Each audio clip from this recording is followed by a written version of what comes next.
It is that time of week. Every Monday, we introduce you to new music, and this time we're heading to an art gallery in Windsor. We're going to meet an immersive sound artist from Walpole Island First Nation. ishKode is merging sonic experimentation with Indigenous storytelling. He's hosting workshops every Friday at Art Windsor-Essex. CBC's Mike Hargreaves met up with ishKode to hear more about how he's turning sound into something you could see.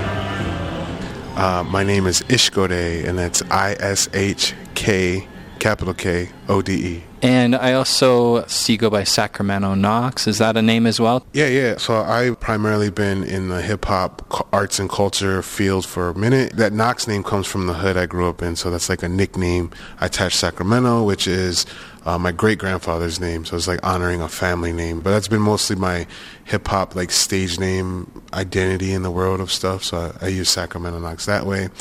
So I'm talking to you today for our Southwest Sound segment, but you do more than music. You do visual art as well. But let's talk a little bit about your music. What are your influences and what kind of music do you make?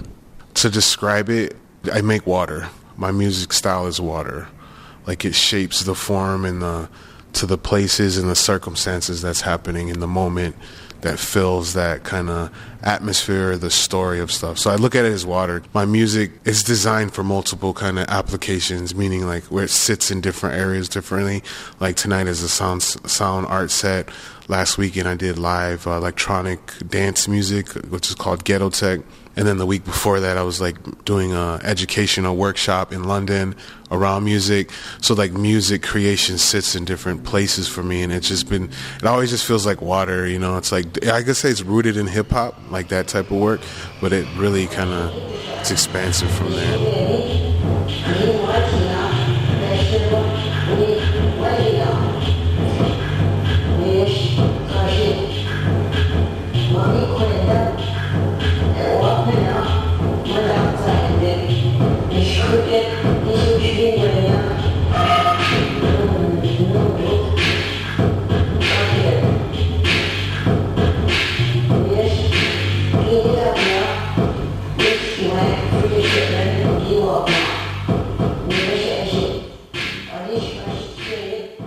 You're also doing work here at Art Windsor-Essex. Tell me about the workshops that you've been hosting.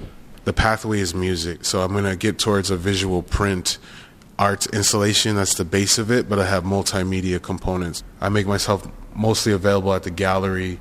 You know, we can call it open studio, but at the end of the day, it's like this style of the art of visiting that gets to this installation. What has happened is this element of co-creation, this ability to be able to be in on the process. Like say if community comes and we design stuff, like it's mostly like we're designing sounds together, whether that's a guitar line or just we're stomping on the floor or whatever kind of, or someone plays a synthesizer melodic phrase. Those are all archived and those are available, whoever kind of helped do them. The root of this visiting is the access of how I'm doing stories, but how other people can share their stories too.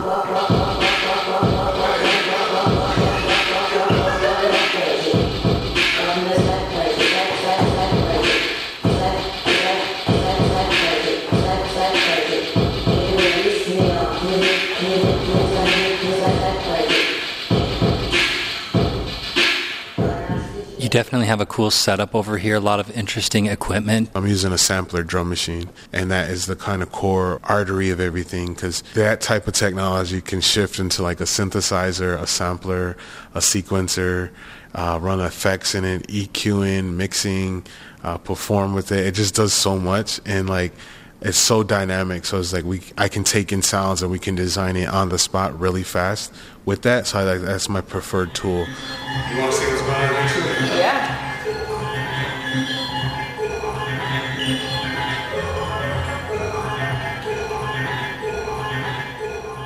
Tell me about your work with ishKode. It's been pretty interesting, pretty fantastic. There's a lot of different elements that I've been exposed to in his artwork through like the electronic sounds, noise, music, very grounded in like hip hop culture and creative expression. And he presented me with this project called the Sacred Ciphers. So it's going to be a 10-week installment throughout Windsor, and each week will be a different location. And it's about taking public space and transforming it into creative grounds through participatory storytelling and creative expression. So it'll be like 3 hours each session once a week. And it's an open call to community. We'll have a PA system with a mic hookup, a flag to let community know that we're here and active. And it's really about creating positive community impact. What makes you so passionate about doing this? It's innate. And also I'm a hip-hop artist myself. I use my art form and my music making to express myself and how I interpret the world around me. And I feel like it's important for me to live out loud and live my authentic truth. Being a young Black woman, I find making music and sharing it with others to be really empowering, and it ignites others to feel that same way, to live their truth and live out loud, regardless of how that looks and feels.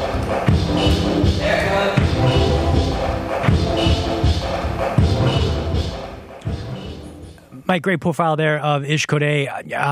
It felt like something here when that music hit off the top. What did it feel like to be in the room? It's definitely a texture and atmosphere that ishKode makes with his music. Not only did I go visit him at the gallery, but I also got to see him perform later on that night in a club setting.